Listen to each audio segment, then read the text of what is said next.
Assalamualaikum warahmatullahi wabarakatuh. Waalaikumsalam. Waalaikumsalam warahmatullahi wabarakatuh. Hari ini saya kelompok 4 dengan Bapak Trisna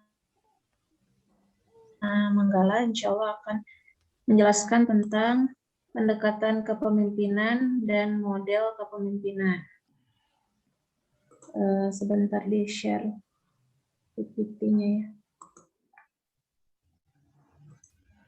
Maaf Bapak, share screen-nya belum bisa. Oh iya, belum bisa.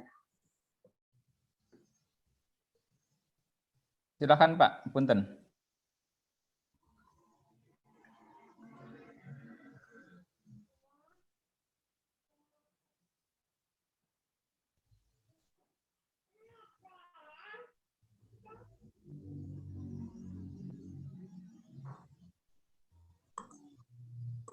Ya, terima kasih Pak Trisna.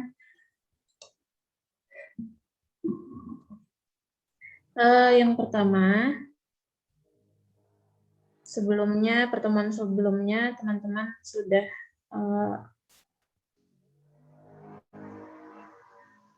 kemudian disuguhkan tentang apa itu kepemimpinan, kemudian pentingnya kepemimpinan, karena ketika organisasi tanpa pimpinan, maka maju mundurnya atau tercapai tidaknya tujuan organisasi itu tidak akan bisa tercapai. Sehingga kemudian anggota organisasinya loyal atau tidak, puas atau tidak, sebenarnya itu juga tergantung kepada pemimpin itu sendiri. Kepemimpinan di sini atau pemimpin di sini seseorang yang kemudian bisa mempengaruhi. Yang dipengaruhi adalah bisa bawahannya, kemudian orang-orang yang ada di sekitarnya untuk mencapai tujuan organisasi itu sendiri. Nah, dalam proses kepemimpinannya, di sini ada yang disebut dengan pendekatan kepemimpinan. Pendekatan kepemimpinan ini tujuannya untuk mendapatkan jawaban atas efektivitas kepemimpinan itu sendiri. Biasanya dilihat dari karakteristik pemimpinnya, karakteristik pengikut, atau karakteristik situasinya. Nah, di sini yang pertama ada pendekatan sifat atau traits approach. Teori pendekatan sifat ini memusatkan perhatian pada diri pada pemimpin itu sendiri. Karena itu, teori ini juga disebut dengan teori pembawaan atau disebut juga dengan teori genetik. Teori ini menjelaskan bahwa eksistensi seorang pemimpin dapat dilihat dan dinilai berdasarkan sifat-sifat yang dibawa sejak lahir sebagai suatu yang diwariskan. Teori ini juga sering disebut sebagai teori bakat karena menganggap pemimpin itu dilahirkan, bukan dibentuk. Jadi, misalnya bapaknya seorang pemimpin, nah kemudian anaknya itu bisa jadi merupakan seorang pemimpin juga. Jadi, secara turun-temurun diwariskan sifat-sifat tersebut. Ketika misalnya bapaknya adalah seorang kepala sekolah misalnya, nah itu bisa kemudian biasanya ada yang diwariskan kepada anaknya ya, seperti itu. Itu pendekatan kepemimpinan berdasarkan pendekatan sifat atau traits approach itu sendiri. Kemudian yang kedua ada pendekatan perilaku atau behavioral approach. Kalau tadi yang ditekankan adalah tentang sifatnya, sifat kepribadiannya, pembawaan dirinya, ya, teori ini memang dilahirkan ketika tahun sekitar 1930-1940-an, yang kemudian akhirnya pada tahun berkembang pada tahun 1950-an, itu berkembang teori pendekatan perilaku 1950-1960-an. Jadi dilihat bukan dari sifat atau karakteristik pemimpinnya, tapi juga dilihat dari perilaku kepemimpinannya.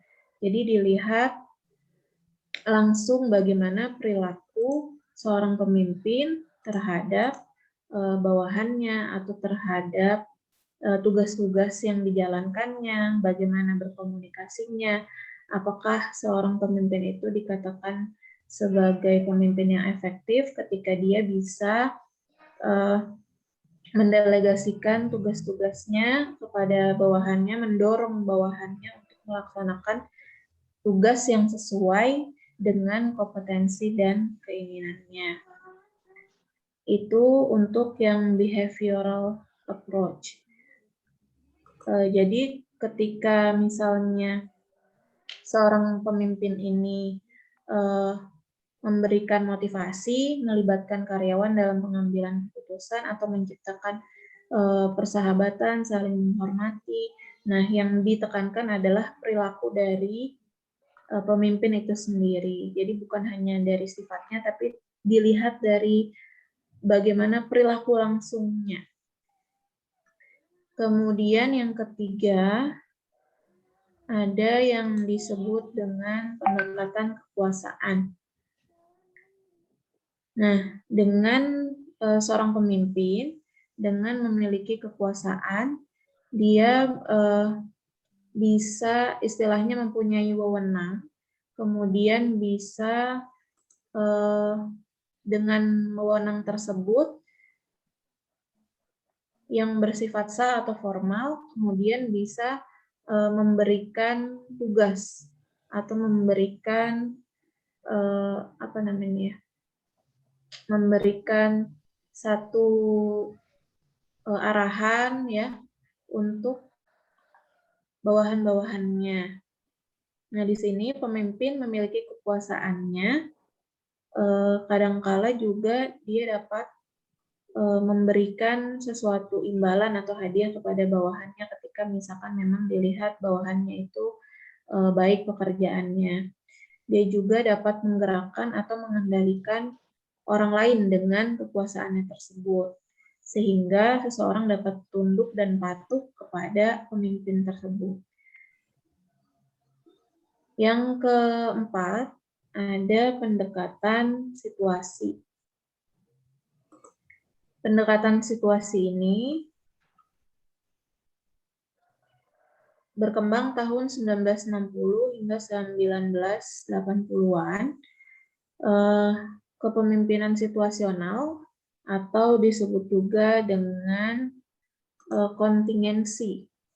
Ya, di sini dikembangkan oleh Paul Hersey dan Kenneth H. Blanchard tahun 1969 berdasarkan teori gaya manajemen 3 dimensi. Pendekatan ini berfokus pada situasi.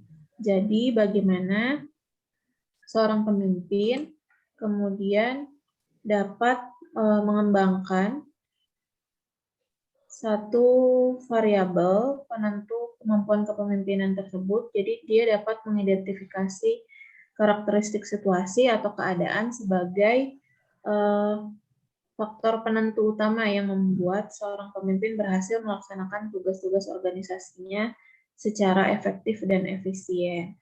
Di sini faktor situasi bisa meliputi dari karakteristik pimpinan, bawahan, kemudian sifat dari tugas, struktur kelompok, dan jenis dari penguatan.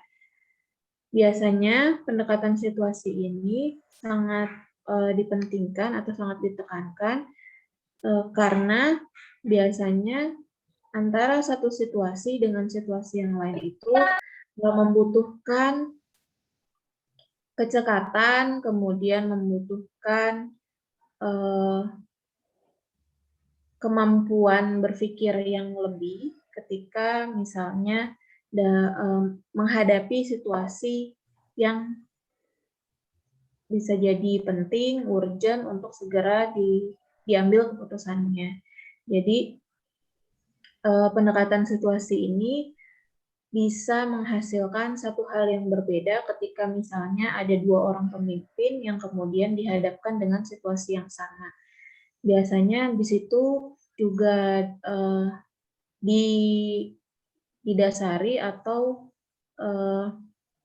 kemudian dilandasi oleh satu keterampilan berpikir yang dipunyai oleh si kepemimpinan itu sendiri, kemudian kecakapannya, intelijensinya, di situ juga akan mempengaruhi terhadap hasil dari pendekatan kepemimpinan situasi ini. Yang selanjutnya akan dilanjutkan oleh Pak Trisna. Silakan Pak Trisna. Ya, terima kasih Bu Nada. Selanjutnya yaitu tentang model-model kepemimpinan. Model-model kepemimpinan ini dibagi menjadi dua berdasarkan literatur. Yang pertama yaitu model-model kepemimpinan masa lalu, dan yang kedua itu model-model kepemimpinan masa kini atau sekarang. Model-model kepemimpinan masa lalu itu ada 4. Yang pertama itu adalah model watak kepemimpinan. Model watak kepemimpinan ini yaitu pada umumnya studi-studi kepemimpinan pada tahap awal mencoba meneliti tentang watak individu yang melekat pada diri para pemimpin, seperti misalnya kecerdasan, kejujuran, kematangan, ketegasan, kecakapan berbicara, kesupelan dalam bergaul, status sosial ekonomi, dan lain-lain. Itu berdasarkan Bass tahun 1960 dan Stockdale tahun 1974. Stockdale pada tahun 1974 menyatakan bahwa terdapat 6 kategori faktor pribadi yang membedakan para pemimpin dan pengikut, yaitu kapasitas, prestasi, tanggung jawab, partisipasi, status, dan situasi. Namun demikian, banyak studi yang menunjukkan bahwa faktor-faktor yang membedakan antara pemimpin dan pengikut dalam satu studi tidak konsisten dengan dan tidak didukung dengan hasil-hasil studi yang lain. Di samping itu, watak pribadi bukanlah faktor yang dominan dalam menentukan keberhasilan kinerja manajerial para pemimpin. Hingga pada tahun 1950-an, lebih dari 100 studi yang telah dilakukan untuk mengidentifikasi watak atau sifat personal yang dibutuhkan oleh pemimpin yang baik. Dan dari studi-studi tersebut, dinyatakan bahwa hubungan antara karakteristik, watak, dengan efektivitas kepemimpinan, walaupun positif, tetapi signifikasinya sangat rendah. Yang selanjutnya yaitu model kepemimpinan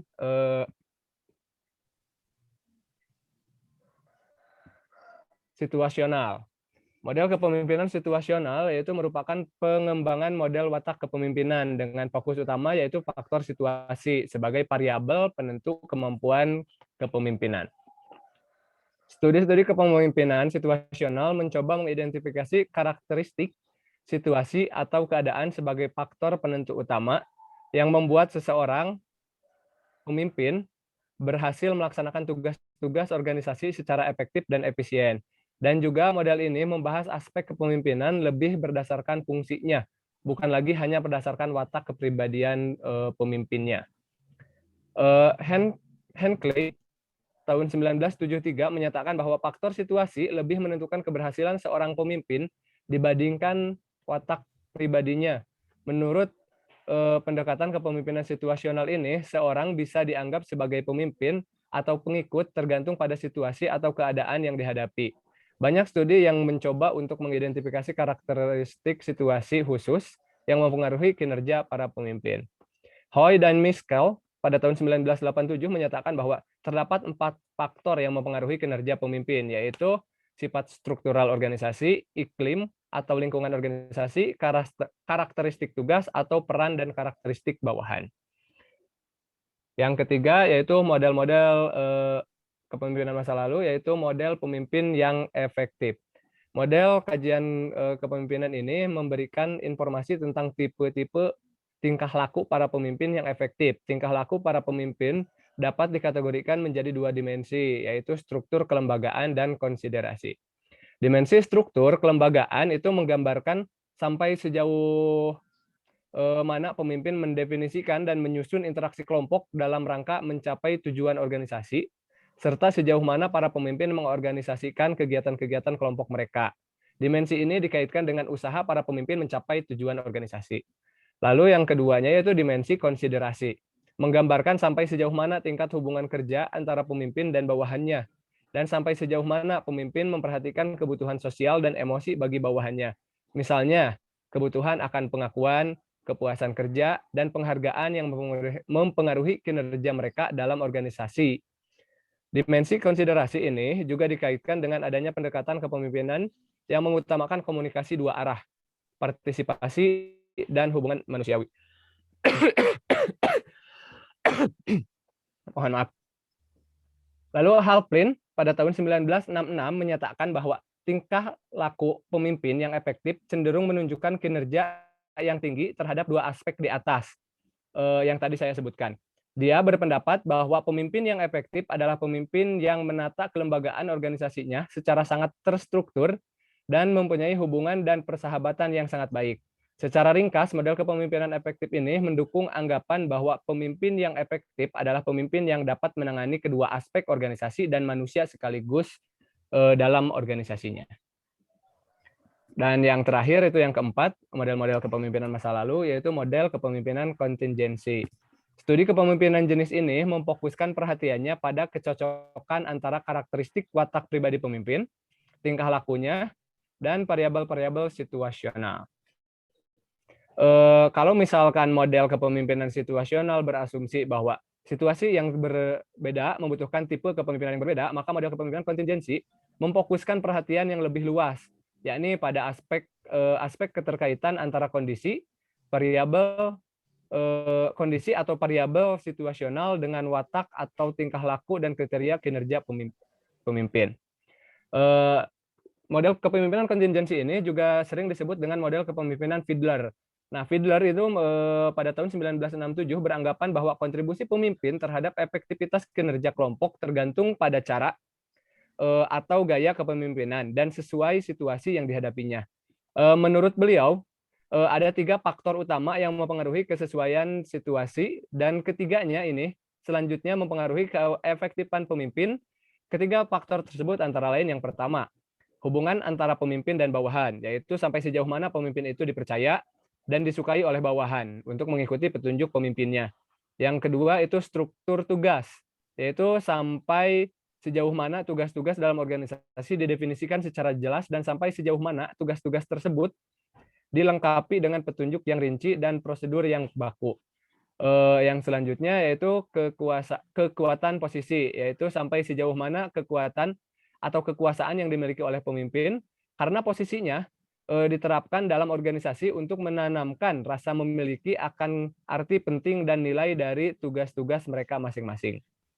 Nah, walaupun model kepemimpinan kontingensi ini dianggap lebih sempurna dibandingkan model-model sebelumnya dalam memahami aspek kepemimpinan dalam organisasi, namun demikian model ini belum dapat menghasilkan klarifikasi yang jelas tentang kombinasi yang paling efektif antara karakteristik pribadi, tingkah laku pemimpin, dan variabel situasional.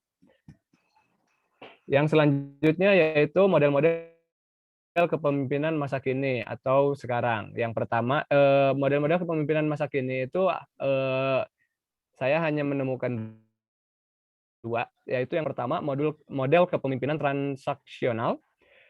Kepemimpinan transaksional ini adalah hubungan antara pemimpin dan bawahan, serta ditetapkan dengan jelas peran dan tugas-tugasnya. Menurut Massey dan Robert tahun 2000, kepemimpinan transaksional digambarkan sebagai mempertukarkan sesuatu yang berharga bagi yang lain antara pemimpin dan bawahannya. Intervensi yang dilakukan oleh pemimpin dalam proses organisasional dimaksudkan untuk mengendalikan dan memperbaiki kesalahan yang melibatkan interaksi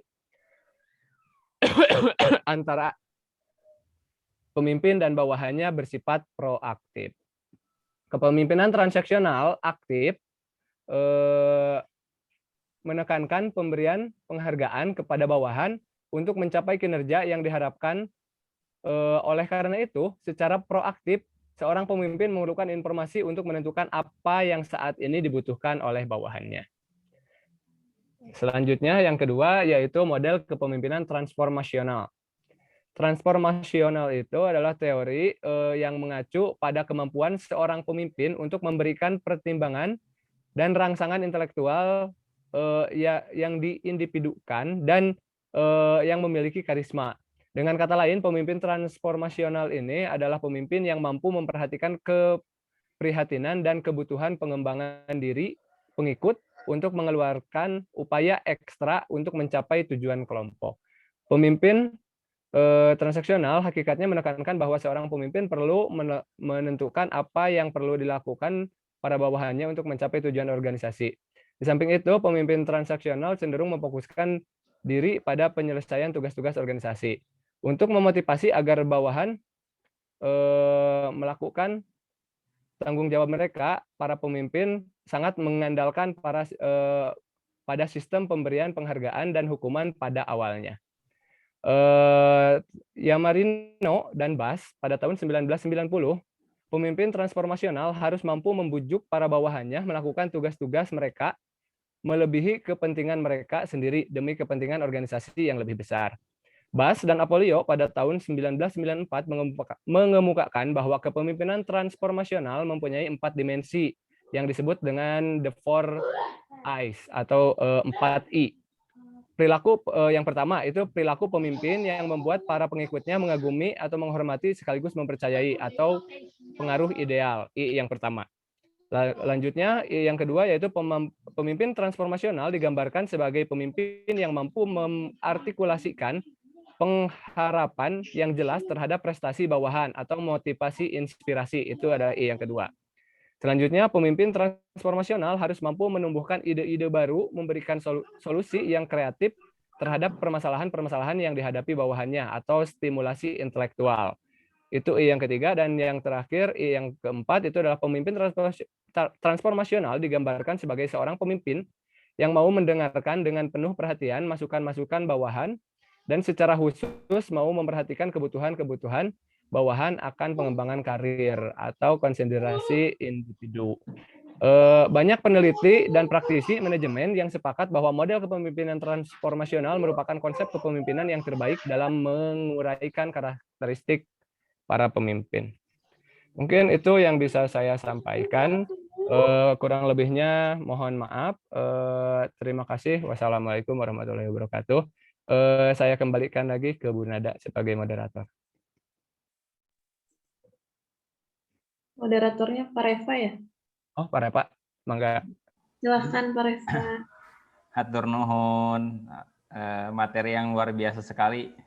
Materi kedua silahkan Bu Nada, silahkan Bu. Silahkan, ada yang mungkin bertanya ya?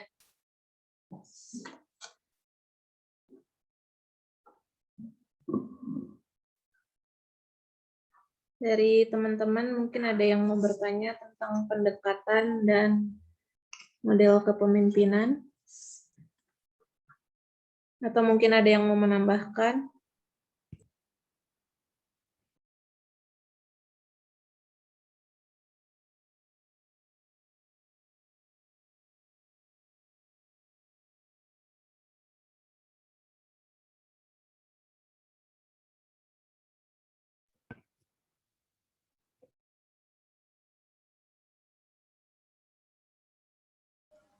Bu Nada, oke, silakan teman-teman, ada yang mau menanyakan atau nanti saya bertanya sendiri. Silakan Bu Kanida, udah senyum-senyum tuh. Silakan Bu.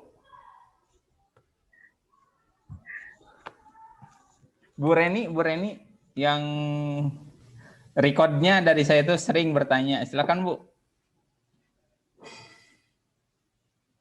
Popik, mana wajah gantengnya? Hadir, belum bertanya Pak Reva. Silakan teman-teman. Ya, tuh momen coba diskusi ya. Teh Ocha mau? Teh Ocha dulu boleh. Tok, no badagela. Puasa. Ya. Bismillahirrahmanirrahim. Mau tanya ke Kang Trisna, dari model kepemimpinan tadi sudah disampaikan kan ada pemimpin-pemimpin terbaik ya di dunia. Nah, di antaranya mana model kepemimpinan dari pemimpin terbaik dunia tersebut yang memang sudah diterapkan gitu, yang tadi dijelaskan. Terima kasih.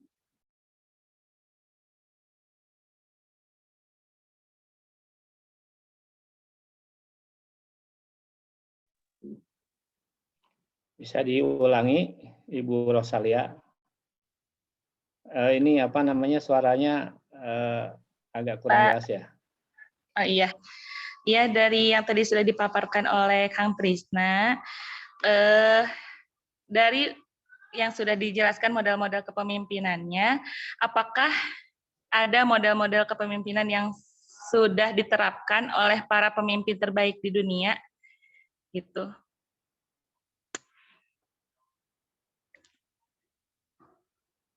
Siap, Bu. Terima kasih. Ya, terima kasih untuk pertanyaannya. Untuk model kepemimpinan, kebetulan mohon maaf sebelumnya kepada ke semua rekan-rekan. Jadi untuk model kepemimpinan ini saya juga masih kurang paham karena hampir sama dengan tipe kepemimpinan. Jadi untuk pencariannya kemarin saya beberapa hari yang lalu itu mencari model kepemimpinan yang digunakan oleh para pemimpin itu tidak ditemukan. Jadi yang ditemukan itu hanya tipe-tipe kepemimpinan. Nah, yang saya pahami itu ada model kepemimpinan itu berhubungan langsungnya dengan dirinya pribadi dan organisasi dari apa ya, dari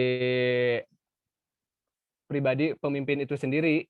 Jadi untuk yang tadi disebutkan yang transformasional itu hanya bisa dirasakan oleh pemimpin tersebut dan anggota organisasinya. Jadi tidak bisa dianalisis oleh orang luar. Jadi yang bisa dianalisis itu hanya tipe-tipe kepemimpinan yang kebetulan akan dibahas itu di pertemuan selanjutnya, bukan pertemuan sekarang. Nah, kalau boleh menyimpulkan pribadi mungkin sendiri gitu ya.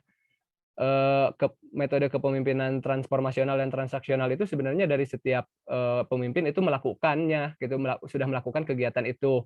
Nah, model kepemimpinan transaksional dan transformasional itu apa? Model kepemimpinan transaksional dan transformasional itu adalah model kepemimpinan yang diperbaharui dari model-model kepemimpinan yang sudah diterapkan di masa lalu. Mungkin seperti itu, Ibu.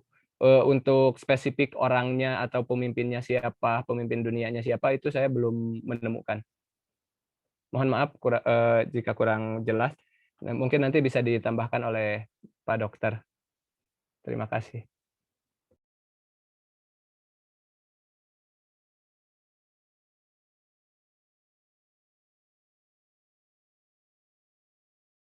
Silakan selanjutnya, Bu Reni. Sudah terjawab, Bu Kanida? Belum. Belum. Silakan Bu Nada dipertebal jawabannya.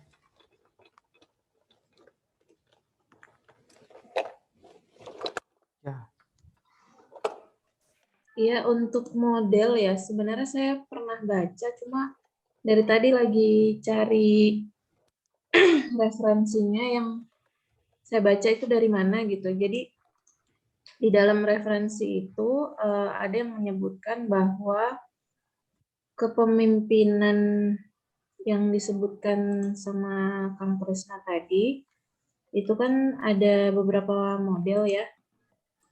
Ada kepemimpinan situasional, kemudian ada kepemimpinan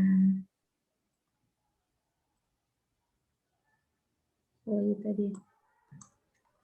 Nah, itu salah satunya sudah ada yang disebutkan bahwa model-modelnya itu kepemimpinan transaksional, kepemimpinan transformasional, itu salah satunya adalah presiden pertama kita sendiri, Presiden Soekarno. Tapi saya dari tadi sedang mencari gimana gitu ya yang referensinya, cuma makanya dari tadi belum dapat gitu. Dan itu jadi ada satu peneliti yang menyebutkan bahwa kepemimpinan beliau itu termasuk ke dalam kepemimpinan kontingensi gitu. Jadi beliau itu bisa menempatkan ketika misalnya beliau itu di tempat misalnya di konferensi internasional, itu perilaku beliau juga mencerminkan itu, kemudian bisa membawa Indonesia kemudian sampai ke ranah yang global gitu mendunia. Nah, itu salah satunya. Kemudian ketika kita lihat dari karakteristik beliau, kemudian kemampuan beliau ya, kecakapan beliau, beliau juga kan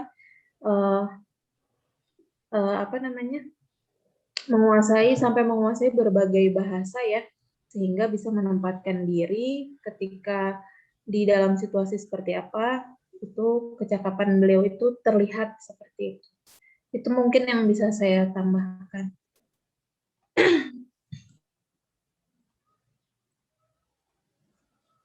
Baik. Tadi pertanyaannya apa ya? Jadi model kepemimpinan di sekolah, gitu ya, Bu? Bukan, jadi para pemimpin yang paling berpengaruh di dunia itu kan ya yang terkenal di antaranya kan misalnya kayak Mahatma Gandhi ya. Ya, tadi kan dijelaskan ada yang masa lalu, masa kini gitu kan. Nah, dari model-model tersebut mana yang diterapkan oleh para pemimpin dunia tersebut? Tadi sudah dipaparkan oleh Teh Nada ya, contohnya Kalau saya pernah baca ya salah satu tulisan di mana banyak sih gini. Kalau dari sudut pandang lain gitu ya, dari sudut pandang kepribadian dia gitu. Pemimpin itu yang rata-rata ekstrovert atau introvert gitu. Kira-kira menurut teman-teman. Jadi kalau ini salah satu ini ya cirinya itu. Pemimpin itu harus ekstrovert atau introvert. Gimana bukan Nida? Kira-kira gitu. Hah? Introvert maybe. Introvert, masa gitu harus introvert? Ya rata-rata kan kebanyakan ya kalau jadi pemimpin harus ekstrovert, harus harus luwes gitunya. Tapi sejatinya banyak pemimpin dunia yang introvert gitu. Jadi ada salah satu tulisan bagaimana seorang yang introvert memimpin dunia gitu. Jadi seorang pemimpin dia dengan jiwa introvert. Gitu. Jadi dua sudut pandang ini memang memiliki kelebihan masing-masing gitu. Kalau kita lihat pemimpinnya India ya dulu, terus presidennya India beberapa kali kan ada dari kalangan Muslim. Padahal di India sendiri gitu ya, clash antara India dan Pakistan itu kan kencang gara-gara isu agama gitu kan. Nah, yang harus bisa menyatukan itu siapa gitu. Padahal India sendiri ada yang pernah memiliki pemimpin Muslim gitu ya. Nah ini kan satu yang hari ini menjadi isu dunia lagi, bahwasanya isu agama kencang di India, ya salah satunya kalau ingin menyelesaikan ya adalah Islam gitu ya. Harus ada pemimpin Islam di sana gitu. Supaya tidak terjadi clash lagi. Tapi yang jelas pemimpin dunia itu berbeda-beda karakternya gitu. Angela Merkel dengan kanselir Jermannya berbeda ketika berhadapan dengan Erdogan gitu ya di Turki gitu. Terus Inggris dengan Ratu Elizabeth-nya yang kemarin suaminya meninggal gitu ya, Pangeran Philip, berbeda juga karakter memimpinnya gitu. Meskipun itu kerajaan, tapi kan turunan ke parlemennya kan ada pengaruh gitu ya, mempunyai pengaruh. Jadi kita tidak bisa menjustifikasi kalau menurut saya pemimpin ini ya harus sama dengan pemimpin lain, ya tidak mungkinnya seperti itu. Tapi rata-rata yang dipakai pemimpin dunia ya bagaimana style mereka dan bagaimana budaya mereka di negaranya gitu. Kayak yang terdekat saja Malaysia dengan Indonesia gitu ya. Malaysia itu kan federal gitu ya, kesultanan gitu, negara bagian. Jadi dipimpin oleh Perdana Menteri gitu ya. Dipimpin oleh Perdana Menteri dan kesultanannya dan negara-negara bagiannya kan punya otoritas sendiri. Ada Johor, ada Terengganu, ada Selangor, ada Sabah gitu ya. Beda-beda tuh masing-masing otoritasnya gitu. Beda dengan Indonesia, maka pemimpin Indonesia tuh bukan hanya ekstrovert saja dia yang harus bisa memimpin, dia harus bisa memasuki ke semua budaya yang ada gitu. Satu apresiasi yang menurut saya gitu ya, yang perlu diapresiasi oleh pemerintah hari ini, Presiden Jokowi, beliau satu-satunya presiden yang pernah masuk ke Kaltara gitu ya, suku Dayak di Kalimantan Utara. Itu salah satu yang perlu kita apresiasi. Jarang-jarang mau presiden mau kunjungan kerja kepada daerah-daerah yang kritis gitu. Itu salah satunya gitu ya. Meskipun banyak kebijakan-kebijakan yang memang harus diperbaiki. Seperti itu gitu. Jadi ya tergantung budayanya Bu Kanida gitu ya. Beda-beda gitu. Seperti halnya memimpin sekolah kan beda-beda kan ya. Gaya pemimpinan Pak Yadi dengan gaya pemimpinan Pak Rahmat mungkin beda gitu. Gaya kepemimpinan Pak Opik, ya mungkin saya sendiri gitu ya, berbeda-beda gitu.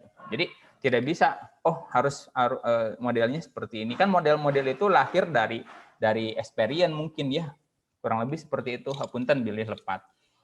Mangga selanjutnya, mudah-mudahan tidak bisa menjawab dan menjadi banyak literatur yang kita baca terkait kepemimpinan dan model kepemimpinan ini. Mudah-mudahan ke depan bisa jadi satu penelitian yang bagus gitu ya, Bu Kanida. Ada tambahan dari teman-teman terkait pertanyaan dari Bu Kanida?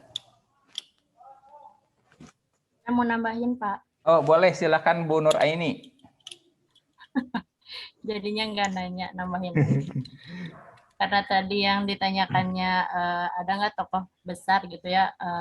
Kalau saya sih baca beberapa di Indonesia, kalau soal kepemimpinan, kalau nggak salah itu kan ada Bapak Haji Umar Said Cokroaminoto itu, beliau itu kepemimpinannya, kalau nggak salah tadi ada yang menyebutkan Pak Trisno itu kepemimpinan karismatik ya. Jadi beliau itu yang memiliki pada saat itu kan Syarikat Islam ya kalau nggak salah, memiliki inisiator, mobilisator, terus ya pokoknya karismatiknya itu dapat banget gitu. Makanya beliau itu dijuluki Haji Umar Said Cokroaminoto itu karena memang begitu karismatiknya beliau gitu saat memimpin. Kalau misalkan mau tahu lebih lanjut mungkin baca itunya mungkin ya biografi. Biografi. Terus ada juga Ki Hajar Dewantara. Itu kan kepemimpinan pakar pendidikan juga gitu. Ya pemimpin dalam bidang pendidikan juga. Yang ada Ingarso Sungtulodo, yang Pak Dewantara tuh. Apalagi Madio Mangunkarso. Nah, satu lagi. Tuturi Handayani. Nah, itu. Ya, jadi banyak tokoh-tokoh yang sebetulnya memiliki model-model kepemimpinan yang sudah disebutkan gitu ya. Cuman mungkin kalau lebih spesifik, karena tadi betul kata Pak Reva itu situasional juga gitu. Jadi tergantung apa sih tadi kata Pak Reva tuh? Ya situasi, kondisi, kemudian apalagi Pak? Budaya. Yang menjadikan model-model kepemimpinan budaya gitu ya. Nah itu. Walaupun sebetulnya bersumber pada yang paling ini ya dari Rasulullah sendiri gitu, dari Islam tersendiri kepemimpinan yang ideal, dan menurut saya itu kepemimpinan yang ya orang-orang besar yang kemudian viral dengan model kepemimpinannya, itu semua sebetulnya sudah diambil dari kepemimpinan Rasulullah Muhammad SAW. Menurut saya sih itu ya Teh. Walaupun banyak sih kalau di sumber ada kepemimpinan tadi Mahabharata yang dari India kayak gitu. Hastabrata, Mahabharata. Yang dalam kisah Sri Rama menobatkan Wibisono menjadi Raja Alengka ya gitulah. Ya itu mungkin Teh mau nambahin itu aja. Hatur nuhun sadayana. sedikit koreksi, tadi bilang model karismatik itu adalah model kepemimpinan ya. Karismatik Ya. itu bukan bagian dari model kepemimpinan. Model kepemimpinannya itu adalah transformasional. Cuma di dalamnya itu adalah pemimpin yang memiliki gaya atau tipe kepemimpinan karismatik. Mungkin seperti itu, Ibu. Itu karena kekinian ya. Itu kan Iya. kekinian ya. Iya. Jadi kekinian memang disebutnya transformal ya. Transformasional. Transformasional, nah itu. Iya. Kalau saya baca ada jurnal itu memang model kepemimpinannya karismatik katanya. Ya mungkin Oh, karena siap. memang tadi ya situasional, jadi mungkin berubah jadi banyak yang menambahkan yang betul. Tidak hanya orang, tapi ada juga tadi faktor-faktor yang di transformasional ya, Patrisna ya. Salah satu tipologi kepemimpinan mungkin ya.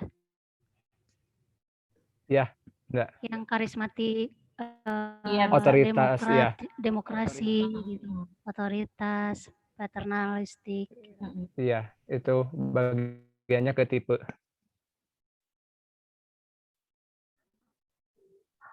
Mau menambahkan sedikit tadi, Teh Ocha kan nanya tentang pemimpin dunia ya. Di sini salah satunya ada Mahatma Gandhi yang tadi ditanyakan.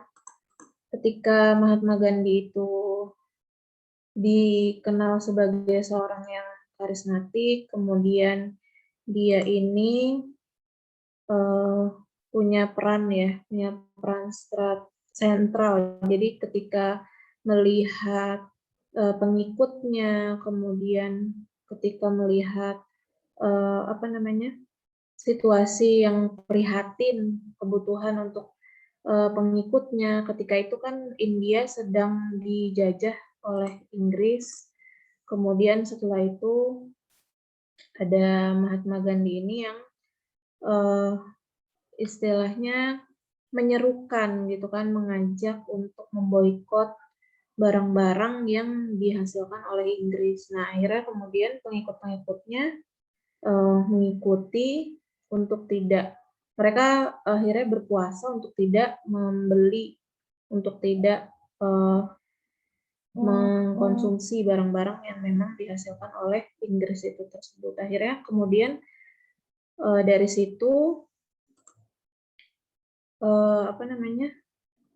perlahan-lahan kemudian Inggris mundur dari India, yang akhirnya itu sebenarnya adalah gerakan ya, gerakan pemberontakan tanpa adanya kekerasan yang kemudian akhirnya menginspirasi dunia internasional. Nah, dari situ sebenarnya kita bisa lihat Mahatma Gandhi ini sebagai seorang yang walaupun dia ini istilahnya tidak menggunakan kekerasan, tidak menggunakan senjata, tapi dia dalam kepemimpinannya sukses memperjuangkan rakyatnya, sukses kemudian memperbaiki kehidupan di India, menginspirasi banyak orang. Kemudian kalau kita lihat memang balik lagi tadi dengan kepemimpinannya itu termasuk ke dalam kepemimpinan yang transformasional karena dia memiliki karisma yang karismatik ya, yang kemudian akhirnya bisa mempengaruhi banyak orang, jutaan orang. Kemudian Mahatma Gandhi juga berangkat dari keprihatinan masyarakat India itu tadi. Jadi transformasional ini kalau kita lihat bukan hanya memberikan pertimbangan, tapi juga bisa memberikan rangsangan intelektual yang kemudian akhirnya menginspirasi orang-orang di dunia. Itu tambahannya Teh tentang Mahatma Gandhi. Ya, jadi bisa disimpulkan kalau model kepemimpinan transformasional ini tuh memang diterapkan oleh rata-rata para pemimpin yang paling berpengaruh gitu di dunia ya. Ya, betul. Menambahkan juga tadi udah sesuai dengan cerita Mahatma Gandhi ya. Tadi kan yang bersifat karismatik itu kalau emang kan ini tadi dibagi dua menjadi model-model yang kepemimpinan masa lalu dan model-model kepemimpinan masa sekarang. Kalau emang berdasarkan masa sekarang itu kan ada gaya karismatik itu mungkin kalau dianalisisnya dengan menggunakan model kepemimpinan masa sekarang itu masuk ke karismatik dan masuk ke dalam transformasional. Sedangkan kalau misalnya masuknya ke masa lalu itu tadi di kontingensi itu ada juga bahwa seorang pemimpin itu harus dipercaya dan harus mampu mempengaruhi warganya atau mempengaruhi anggotanya. Nah, itu juga tadi sesuai dengan ceritanya bahwa Mahatma Gandhi itu menyerukan untuk memboikot dan warganya itu nurut kan. Jadi secara tidak langsung bahwa Mahatma Gandhi itu juga memiliki sifat model kepemimpinan kontingensi gitu. Dan tadi juga saya membaca sambil searching juga barusan, Napoleon Bonaparte pun juga sama. Kalau misalnya berdasarkan model kepemimpinan masa sekarang itu masuknya ke transformasional, tapi kalau misalnya ke masa lalu itu masuknya ke kontingensi. Rata-rata ketika pemimpin mampu mempengaruhi anggotanya, mampu mempengaruhi masyarakatnya, itu masuknya ke kontingensi kalau di masa lalu, dan di masa sekarang itu masuknya ke transformasional. Seperti itu mungkin mudah-mudahan menambah.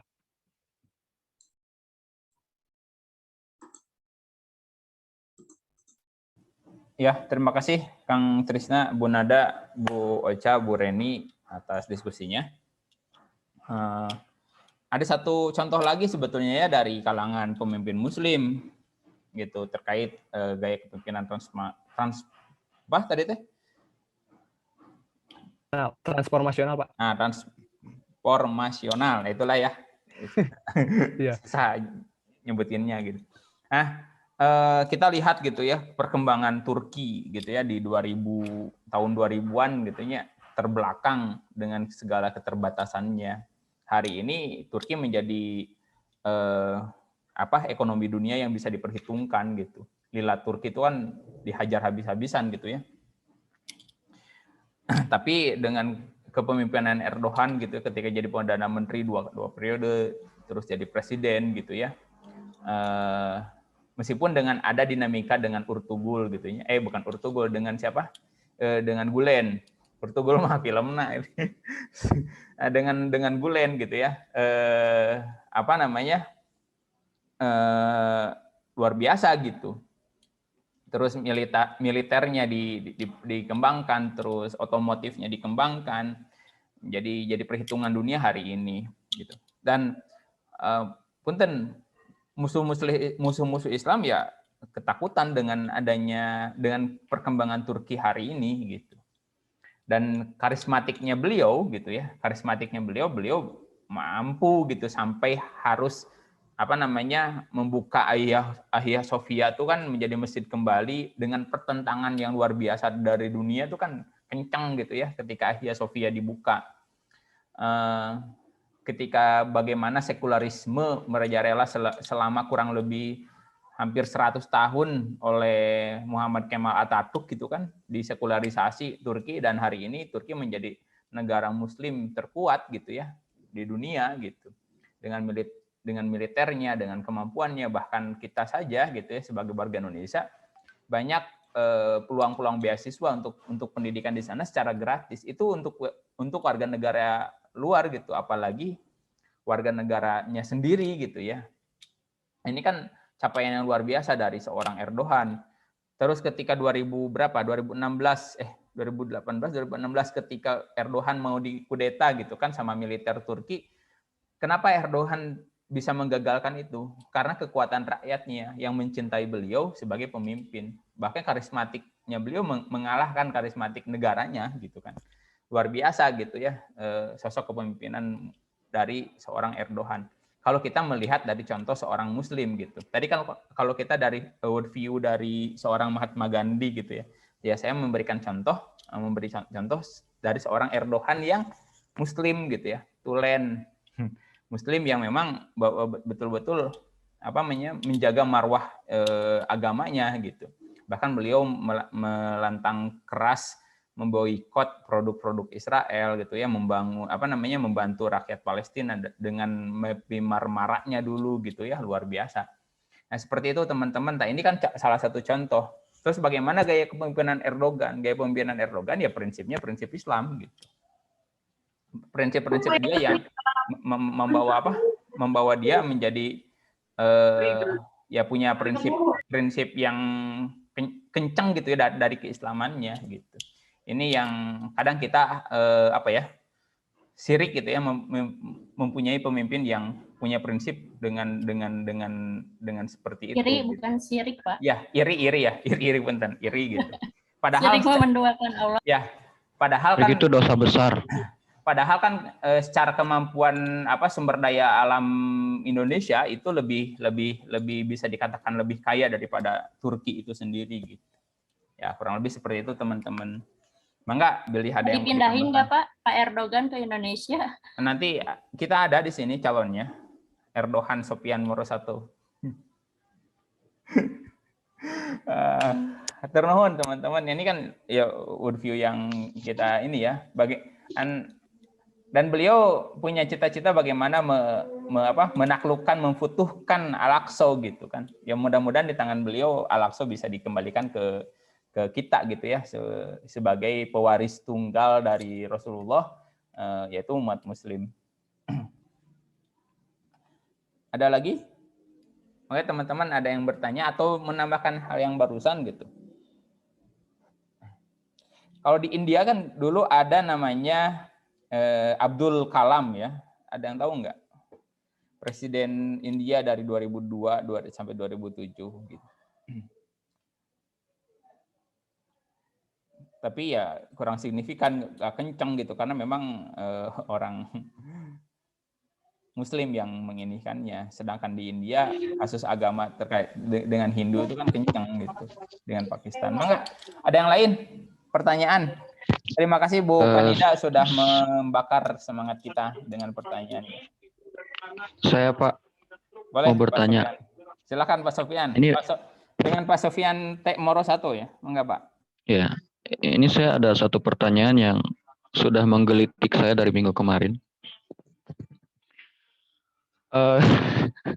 Gini Pak, jadi sebetulnya kalau saya perhatikan para benih-benih calon pemimpin dengan karakter Muslim itu sudah banyak sih di negara kita juga ya. Cuman sayangnya para orang-orang yang punya karakter pemimpin Muslim seperti ini dengan kondisi negara kita seperti ini itu rentan dicurigai Pak. Jadi kalau dia punya karakter kuat, terus kemudian agamanya kuat juga, itu suka diarahkan ke dalam satu kata yaitu teroris. Jadi memang agak-agak susah juga ya para benih-benih pemimpin Muslim di negeri ini untuk bisa muncul secara terang-terangan saat ini. Padahal di sisi lain sebetulnya nilai-nilai agama di negeri kita juga sudah berkembang cukup baik. Ya mungkin karena perkembangannya cukup baik, itu jadi sedikit harus ditekan dalam tanda kutip mungkin ya. Nah pertanyaannya adalah bagaimana agar pemimpin Muslim yang punya karakter kuat ini bisa benar-benar muncul gitu Pak. Karena memang nanti itu dampaknya kepada pendidikan juga. Agak susah kita punya ide tentang islamisasi pendidikan, tapi kalau misalkan kita harus berbenturan sama kekuatan, sama empower gitu ya. Terima kasih Pak. Terima kasih Pak Sofian, poinnya sudah dapat. Silakan Pak Trisna sebagai pemakalah dan Bu Nada sebagai pembanding, pemakalah juga ya. Silakan untuk bisa menjawab pertanyaan dari Pak Sofian tadi. Bagaimana sih memunculkan gitu ya sosok pemimpin dari kalangan Muslim yang karakternya kuat gitu. Mangga, gimana Pak Trisna, Bu Nada? Kan saya mau moderator doang. Ya kalau udah tahu jawabannya mah nggak apa-apa Pak, moderator juga bisa membantu menjawab kan. Ya harus dari review dulu Kang Trisna dulu, nanti saya tambahin. Pak Reva, ya. Tadi saya tuh bertanya untuk Pak Trisna, bukan Pak Reva. Jadi jangan merasa gimana gitu. Nah, Pak Trisna juga udah bisa menjawab. Nah, tadi juga apa yang ada di makalahnya sudah tertuang. Betul Pak. Enggak, ke siapa aja sih? Ke Pak Reva atau ke Pak Trisna juga boleh kok. Boleh. Ke Pak Trisna dulu, Pak Trisna punten.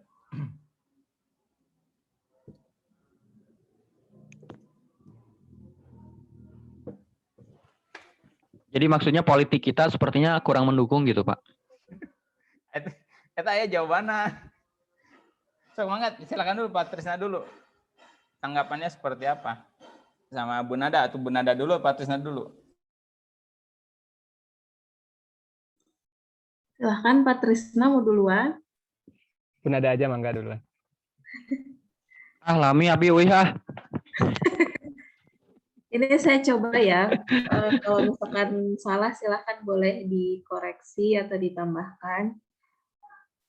Seorang pemimpin itu, yang namanya pemimpin pasti dia punya sifat-sifat yang lebih daripada yang lain, walaupun ketika misalkan dibilang kulukum ra'in wa kulukum mas'ulin an ra'iyatihi, sebenarnya seseorang itu pasti punya jiwa kepemimpinan itu sendiri, tapi memang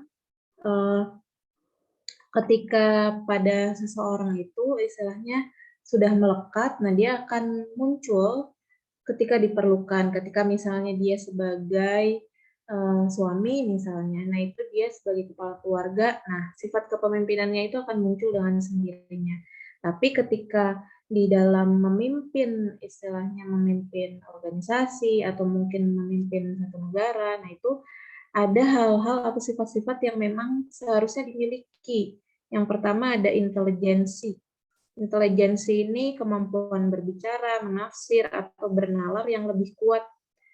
Jadi, bagaimana kemudian caranya berkomunikasi, menafsirkan, dan bernalar. Yang kedua ada kepercayaan diri.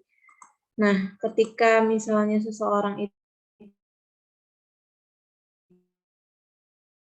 sudah punya ilmu baik, ya, kemudian dia itu karena tadi berbicara dengan pemimpin Muslim, ya dia pasti harus mempunyai pengetahuan agama Islam yang baik pula, itu akan menunjang.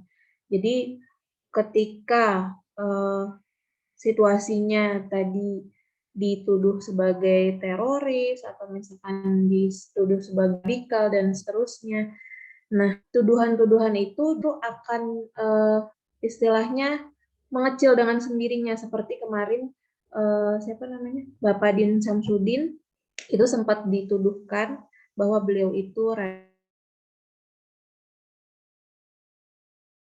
radikal hubungan senat di ITB ya, tapi kemudian ada statement beliau yang kemudian dianggap sebagai sesuatu yang radikal, padahal beliau itu adalah masih anggota ASN ya ketika itu.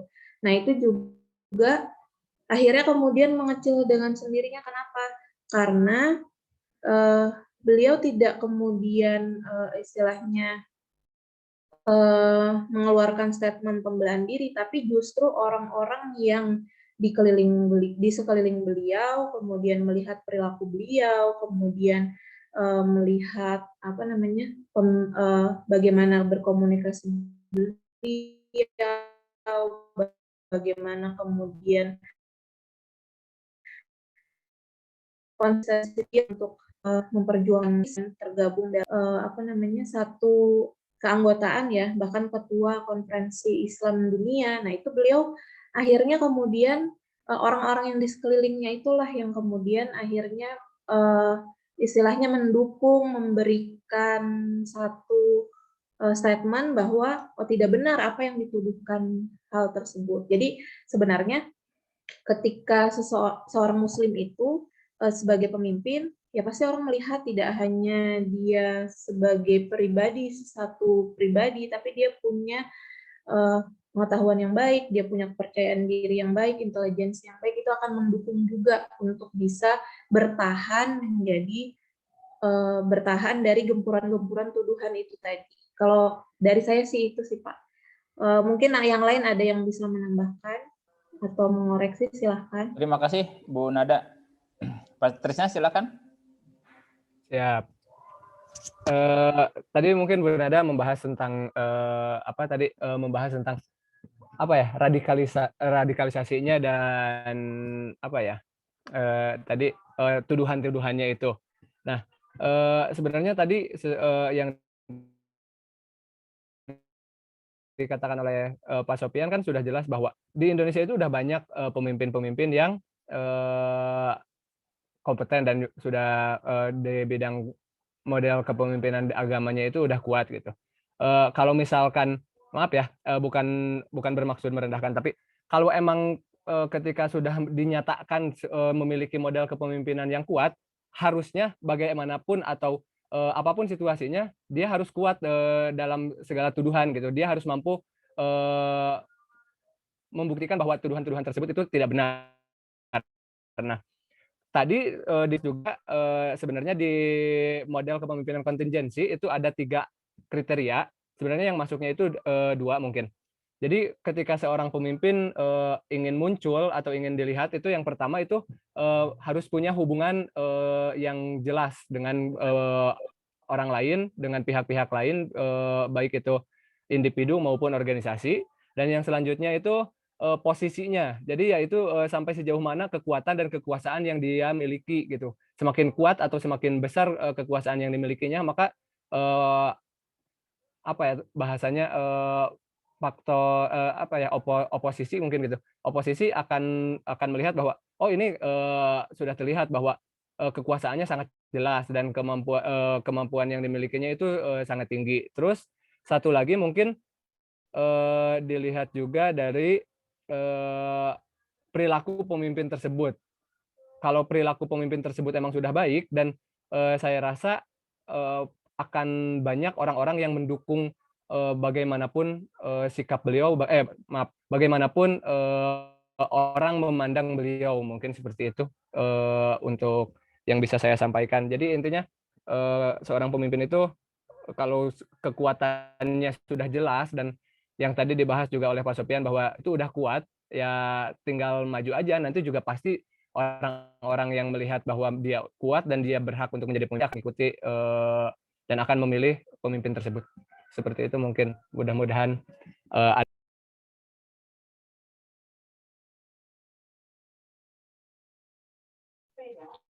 Oke, terima kasih Bu dan Pak Trisna.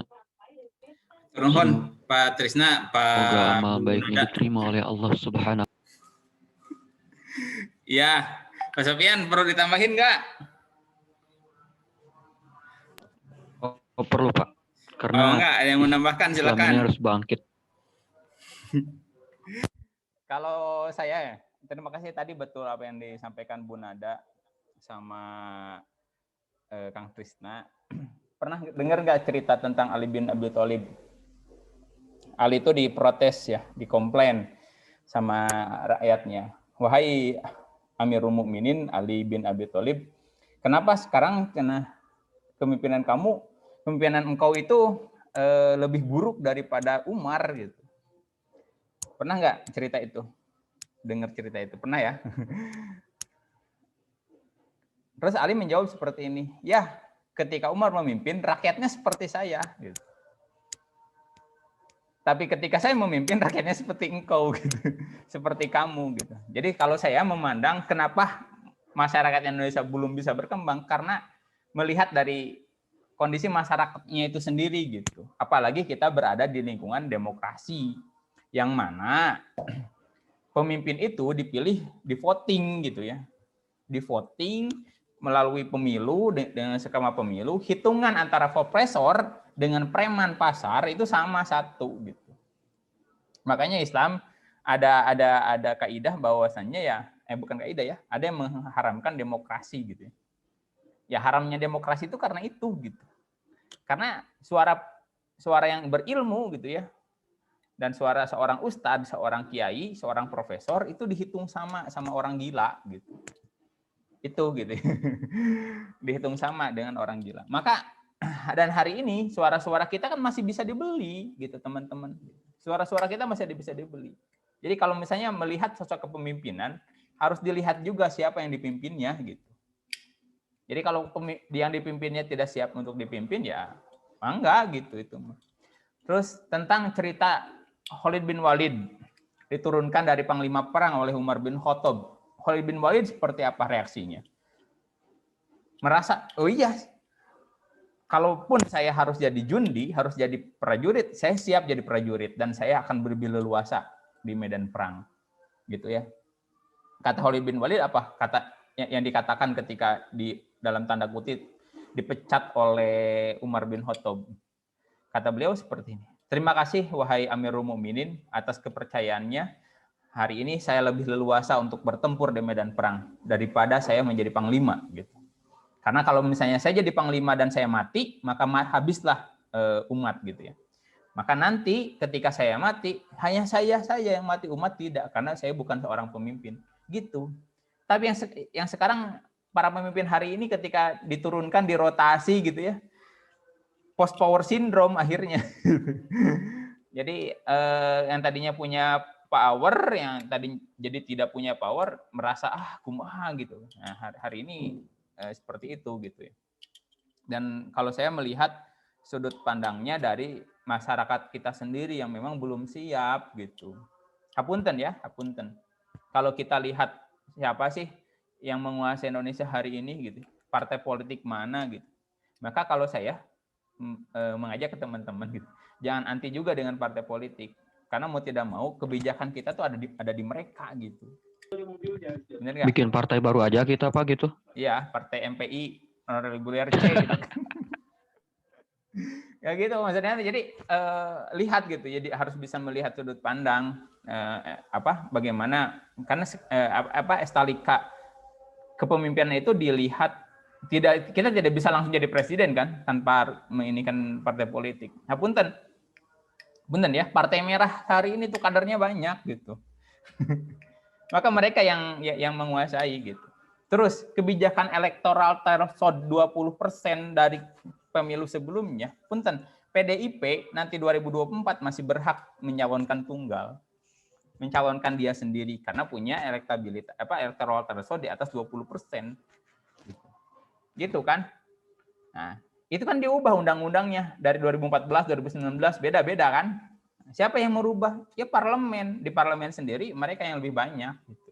Ya, urusan demokrasi Indonesia itu adanya di parlemen, maka harus perbanyak partai-partai Islam yang duduk di parlemen.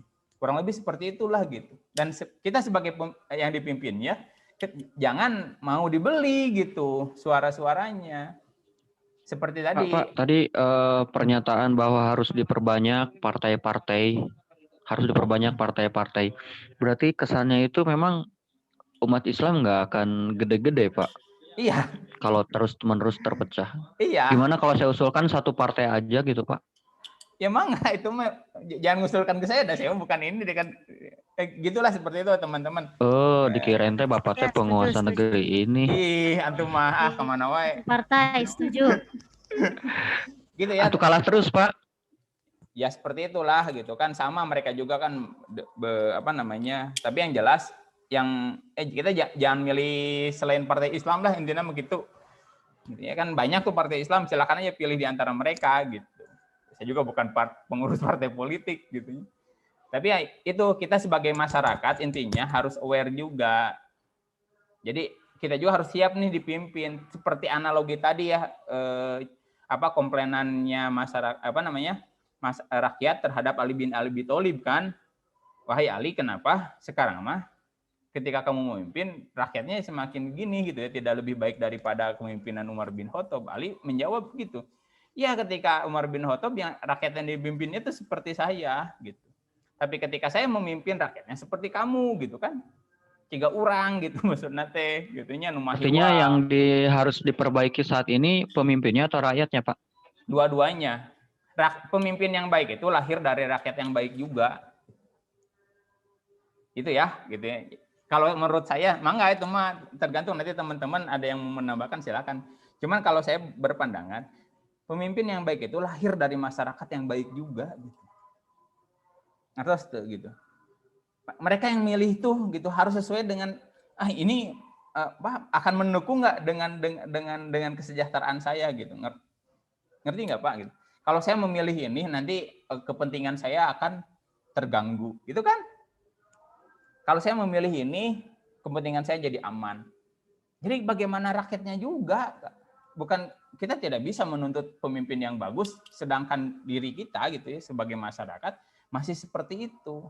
Masih ketika ada pemilu, mana tuh yang dicoblos mah 100.000 gitu. Masih seperti itu mah ya kapan kita mau bisa berkembang gitu. Nanti mungkin teman-teman ada worldview lain gitu ya. Cuman ya kalau saya berpandangan negara Indonesia bisa berkembang ketika masyarakatnya masih mau melihat gitu, mau melihat keadaan. Seperti itu sih gitu ya. Tambahan dari saya yang fakir gitu. Mangga teman-teman ada pandangan lain silahkan. Yang jelas ya saya mau melihat itu kepemimpinan yang baik terlahir dari masyarakat yang baik juga.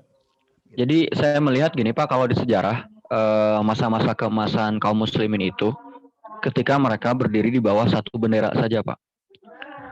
Nah sekarang kita kan ngelihat bendera Islam ini banyak banget Pak. Gitu. Jadi agak susah juga kayaknya. Iya, tapi kan kita melihat sistem yang ada di Indonesia seperti apa. Kita juga tidak bisa merubah langsung sistem itu gitu ya. Hapunten kemarin ada gerakan khilafah. Gitu. Bukan saya tidak setuju dengan khilafah, tapi khilafah itu kalau merubah sistem itu bagaimana gitu. Eskalasinya gitu ya untuk bisa merubah itu gitu. Kan harus dari yang disepakati oleh oleh negara itu sendiri gitu. Nah contoh gini, Erdogan kenapa bisa jadi presiden kan karena didukung sama masyarakatnya gitu ya, karena didukung sama masyarakatnya. Terus Mahathir Muhammad ketika turun gunung kemarin di Malaysia itu kan didukung sama masyarakatnya gitu. Makanya Malaysia ketika COVID kemarin kan tidak terlalu gimana gitu ya, luar biasa gitu. Kalah kita sebagai tetangga mereka gitu. Bahkan negara kita mah di blacklist kan dari sama beberapa negara Eropa, bahkan Malaysia juga memblacklist kita. Itu memalukan gitu. Seperti itu Pak.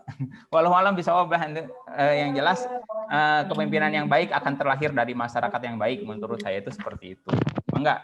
Ada yang lain? Mangga Pak Yadi, Ustadz Solehudin, Pak Novianto, mungkin dari Bapak Dokter silahkan saya mengarahkan. Pak Roni Suhendar sebagai presiden kita mana ya? Belum bicara ini presiden. Presiden MPI, hey.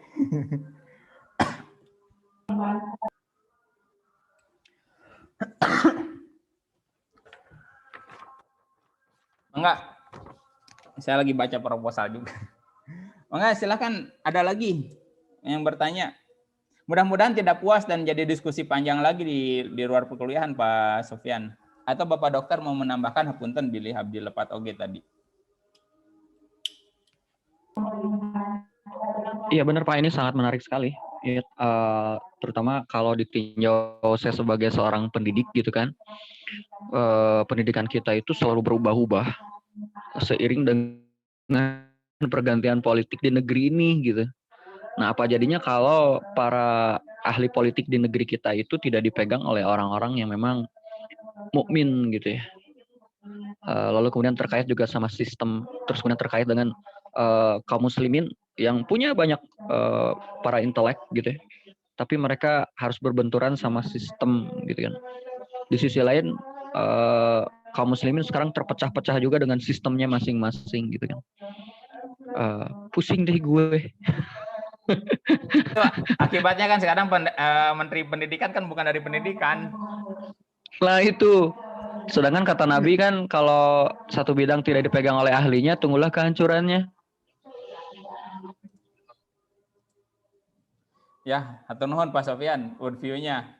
Silahkan Bapak Dokter Dadang untuk waktunya hapunten bilih kepanjangan nih diskusi kami. Bapak silahkan Pak. Ya. Terima kasih ya. Berarti ini terakhir mungkin ya kalau saya sudah komentar ini. Mangga Bapak, mangga. Hatur nuhun. Ya, bismillahirrahmanirrahim. Menarik memang sebetulnya ya terkait dengan kepemimpinan.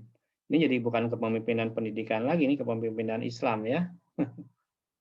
Jadi memang saya setuju sebetulnya kalau bisa diupayakan secara maksimal, umat itu harus ada dalam satu wadah ya, satu suara begitu. Karena itu memang akan memberikan efek yang jauh lebih besar dibanding kemudian terpecah-pecah begitu. Hanya dalam konteks yang luas kita harus bisa memahami bahwa Indonesia ini kan seperti anak gadis ya yang cantik barangkali, yang kemudian banyak orang lain atau pihak-pihak luar itu yang ingin ya memilikinya, kira-kira dalam tanda kutip itu ya.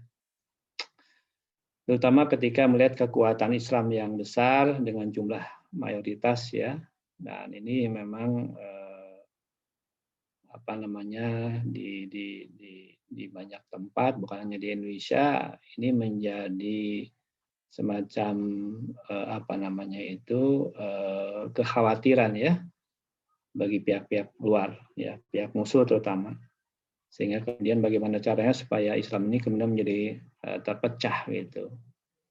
Jadi ada infiltrasi ke dalam ya kepada pemimpin-pemimpin umatnya, yang kemudian mungkin juga dalam tanda kutip ada juga mungkin pemimpin-pemimpin yang bisa dibayar, yang kemudian bisa mengarahkan jamaahnya kepada atau ke orientasi yang keliru ya. Dan ini memang yang dikhawatirkan oleh kita sebetulnya. Jadi memang ada kekuatan besar dari luar yang selalu mengobok-obok negara ini ya, atau bangsa ini dari dulu sebetulnya ya, dan bukan hanya sejak apa namanya, maksud saya sejak Indonesia merdeka lah sampai sekarang sebetulnya. Makanya kemudian kadang-kadang di siapapun pemimpinnya tetap Islam pojokan, kira-kira seperti itu ya. Hanya saya mungkin tidak terlalu ke situ nanti arahnya nih, saya ingin komentari sedikit hanya terkait dengan tadi masalah gaya kepemimpinan, model kepemimpinan, kemudian tipe kepemimpinan ya. Dan ini sebenarnya hampir sama gitu, istilah gaya, tipe, model. Hanya yang perlu digarisbawahi adalah bahwa kalau berbicara tentang gaya kepemimpinan itu perlu digarisbawahi ya, itu biasanya dipengaruhi oleh sifat, kemudian perilaku dan situasi ya. Jadi kalau istilah gaya kepemimpinan itu dipengaruhi oleh sifat, perilaku dan situasi. Ya. Paham ya? Nah, nanti. Kemudian apa bedanya dengan tipe? Nah, kalau gaya dipengaruhi oleh sifat dan perilaku, kalau tipe itu justru dalam proses pelaksanaannya. Jadi bagaimana pemimpin itu melaksanakan proses kepemimpinannya. Maka kemudian itu disebut dengan tipe kepemimpinan. Ya. Sedangkan kalau model perlu juga digarisbawahi itu hampir sama dengan gaya, yaitu terkait dengan perilaku, tapi juga ditambahi dengan keterampilan dan juga cara menggunakan wewenangnya. Itu bedanya ya. Jadi saya garisbawahi lagi sekali lagi, kalau gaya itu dipengaruhi sifat, kemudian perilaku dan situasi. Kalau model itu perilaku dan keterampilannya dan cara menggunakan wewenangnya. Sedangkan tipe adalah proses pelaksanaan kepemimpinannya. Gitu. Walaupun nanti mungkin ada istilah-istilah yang sama, tipe kepemimpinan misalnya otoriter ya. Kemudian gaya kepemimpinan juga otoriter. Jadi karena sama, kalau gaya kan lebih pada perilakunya. Nanti di dalam proses pelaksanaannya kemudian juga sama ya. Tipenya sama seperti gayanya otoriter, jadi tipenya juga otoriter. Seperti itu. Jadi kadang-kadang mungkin kalau saya baca dari beberapa referensi terkait dengan gaya, tipe dan model ini, dari berbagai pendapat ahli itu banyak yang menyebutkan hal yang hampir sama begitu, ya, hampir sama dalam pengertian tadi saya katakan mungkin di gaya ada otoriter, di tipe juga ada otoriter dan sebagainya seperti itu. Hanya memang nanti pada titik tekannya saja, kalau gaya pada sifat dan perilaku, ya. Dan barangkali juga pada situasi, sedangkan tipe adalah ketika dia melaksanakan kepemimpinannya. Sedangkan gaya apa model itu di cara menggunakan wewenangnya, seperti itu ya. Nah, jadi ini memang diskusinya menarik sebetulnya, walaupun memang debatable ya kalau berbicara tentang kepemimpinan, terutama kepemimpinan Islam. Jadi kenapa pemimpin Islam ini sebetulnya, kalau tadi pertanyaannya dari Sofyan ya, Sofyan.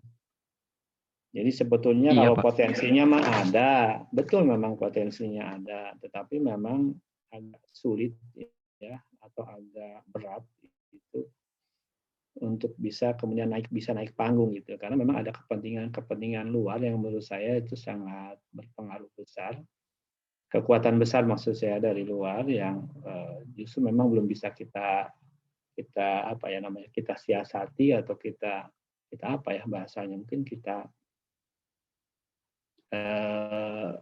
tandingi barangkali begitu ya.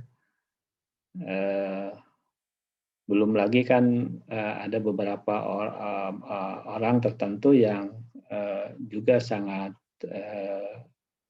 tidak suka kalau Islam itu kemudian muncul di Indonesia misalnya, terutama pemimpin Islam muncul. Ya, mereka punya kekuatan modal yang besar ya, punya juga mungkin barangkali bukan hanya kekuatan modal ya, jaringan juga yang luas ya, kemudian barangkali juga termasuk kekuatan militer ya, dalam tanda kutip mungkin, persenjataan begitu ya, juga yang bisa menekan ya, bisa menekan ya. Mungkin pernah kita mendengar seorang pembina polisi Brimob apa itu waktu itu, ternyata seorang Chinese misalnya ya. Nah, ini sesuatu yang luar biasa. Jadi yang sipil bisa menjadi pembina polisi itu. Nah, ini artinya ada kekuatan yang seperti itu, baru dalam konteks yang sangat kecil ya, konteks masih orang-orang Indonesia, maksud saya masih bangsa sendiri. Belum nanti ada kekuatan-kekuatan luar juga yang besar ya.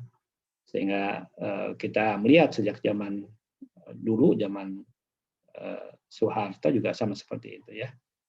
Islam itu selalu menjadi objek ya untuk dipersekusi lah, atau dikriminalisasi bahasanya ya. Kasus Tanjung Priok misalnya, kasus Talang Sari ya, sampai sekarang begitu kira-kira. Jadi ini menarik ya, hanya mungkin memang betul tadi disebutkan bahwa mungkin memang masyarakatnya memang belum. Jadi pemimpin tadi betul apa kata Reva. Jadi yang penting adalah memang dua-duanya harus berubah ya. Jadi pemimpinnya harus bisa berubah, masyarakatnya juga harus bisa berubah. Jadi selama masyarakatnya belum berubah ya, pemimpin yang dihasilkan juga mungkin bukan pemimpin yang sebenarnya ya. Apalagi dengan tadi istilah demokrasi yang nilai seorang profesor dengan seorang tukang beca barangkali punya nilai yang sama ya. Nilai dalam pengertian tadi punya hak suara yang sama gitu. Padahal seharusnya kan berbeda. Ya.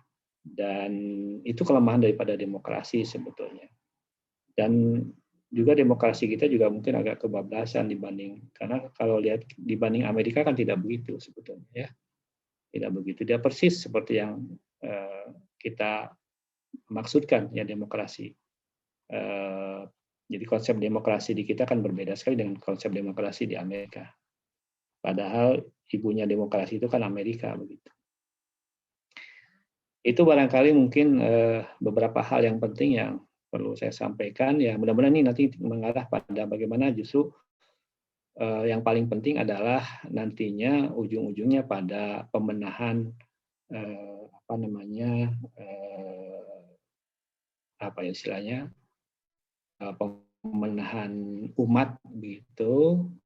Itu kan sebetulnya ujung-ujungnya kan ada pada lembaga-lembaga pendidikan Islam sebetulnya. Perbaikan umat itu ada pada lembaga-lembaga Islam. Maka kemudian pada akhirnya nanti bagaimana nanti seorang pemimpin pendidikan Islam itu bisa memperbaiki mutu atau output ya daripada siswanya, yang nanti berimbas pada perbaikan masyarakat secara keseluruhan. Karena itu memang yang diharapkan seperti itu.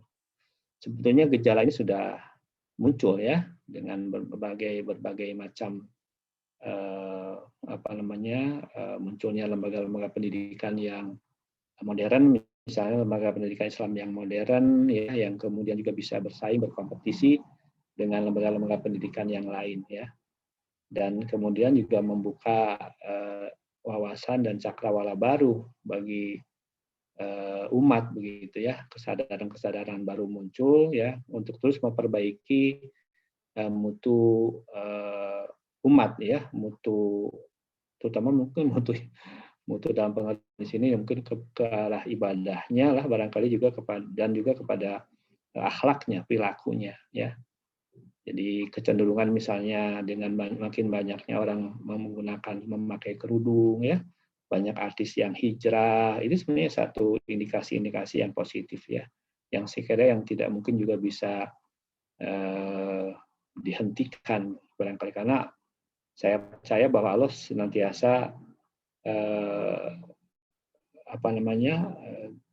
artinya ada peran Allah. Ya, wa makarullah gitu kan, bahwa mereka punya makar, sebetulnya Allah juga sedang menjalankan makarnya. Hanya kita mungkin belum sadar saja, belum tahu bahwa sesungguhnya Allah itu selalu bersama dengan kita. Gitu kira-kira. Saya kira itu saja mungkin pada teman-teman semuanya. Terima kasih ya, ini diskusinya menarik, mudah-mudahan makin menarik nanti ke depan. Sama-sama Pak. Terima kasih Bapak, atur nuhun perkuliahannya hari ini. Atau dicukupkan sekian saja Pak, tidak membuka diskusi lagi. Ya, silakan. Cukupkan saja karena Jumat ya. Ya. Terima kasih banyak teman-teman atas kehadirannya, atas atensinya. Jangan lupa untuk mengisi absen di LMS. Terima kasih banyak. Tahiyatan wassalaman. Kita tutup dengan bacaan ucapan hamdalah bersama-sama. Alhamdulillahirabbil alamin. Alhamdulillahirabbil alamin. Dengan doa kifaratul majlis, subhanakallahumma bihamdika asyhadu an la ilaha illa anta Subhanallahumma bihamdika asyhadu an la ilaha illa anta astaghfiruka wa atubu ilaik. Wassalamualaikum warahmatullahi wabarakatuh. Waalaikumsalam warahmatullahi wabarakatuh. Terima kasih Pak Repa, terima kasih Pak Dekton. Depan kita. Ya, siap. Oh ya, teman-teman tunggu dulu. Tadi ada yang nanya, ini bahasa Arab kumaha? Aduh, ini Bapak capek deh. Recording. Kedap.